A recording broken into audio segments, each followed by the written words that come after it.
महाराष्ट्र सरकारचा मोठा निर्णय, बांधकाम कामगारांच्या मृत्यूनंतर कुटुंबाला मिळणार 6.5 लाखांची मदत। बांधकाम कामगारांसाठी मोठी आनंदाची बातमी आहे।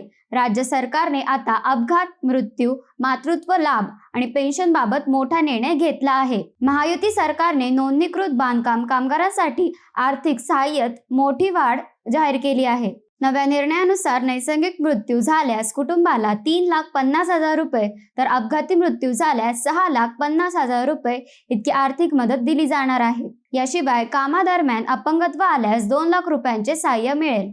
महिला बांधकाम कामगारांसाठी मातृत्व लाभही वाढून 25,000 रुपये करण्यात आला आहे। वयोमानामुळे काम करता न येणाऱ्या कामगारांसाठी पेन्शन योजनेलाही मंजुरी देण्यात आली आहे। नोंदणी प्रक्रिया ही अधिक सोपी करण्यात आली असून काही प्रकरणांमध्ये कंत्राटदाराचे प्रमाणपत्रही ग्राह्य धरले जाणार आहे। या निर्णयामुळे राज्यातील लाखो नोंदणीकृत बांधकाम कामगार आणि त्यांच्या कुटुंबांना मोठी आर्थिक आधार मिळणार असून याबाबतचा शासनाचा निर्णय जारी झाल्याची माहिती कामगार मंत्री आकाश फुंडकर यांनी दिली आहे।